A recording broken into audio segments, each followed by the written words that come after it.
दे म्हण की दाजीला मी रात्री सांगितलेलं तुला. हा म्हण. दाजी सांगायचं होतं एक. हा बोला की, काय म्हणताय? तुमच्या भावातून तुम्ही आता वेगळं निघा की.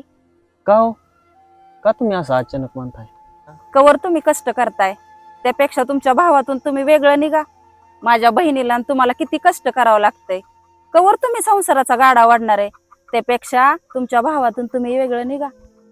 अहो काय बोलताय वहिनी, भावातून वेगळं राहा? आमचा इतिहास तुम्हाला काय माहिती का? मी या यशाच्या शिखरापर्यंत कोणामुळं पोहोचलोय? माझ्या भावामुळं. आमची परिस्थिती शाळा शिकण्याची नव्हती. आम्ही शाळेला दोघं पण लय हुशार होतो, पण माझं शिक्षण होण्यासाठी भावानी स्वतः शाळा सोडली आणि मला शिकवलं.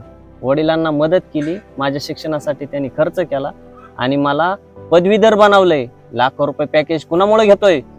भावाच्या जीवावर, भावामुळं. आणि तुम्ही म्हणताय भावाला वेगळं करा? त्यांनी बसून खाल्लं ना आयुष्यभर तरी त्याचं ऋण मी फेडू शकत नाही. अहो तो जर नसताना तर माझं कुत्र्यान सुद्धा हाल खाल्लं नसतं. एवढंच काय, तुम्ही तुमची मला बहीण सुद्धा दिली नसती, एवढं माझं हाल झालं असतं. स्वतःच्या स्वप्नांचा चक्का चुराडा करून मला उज्ज्वल भविष्याकडे नेणारा माझा भाव आहे आणि अशा सोन्यासारख्या भावाला तुम्ही वेगळं करा म्हणताय? अजिबात नाही.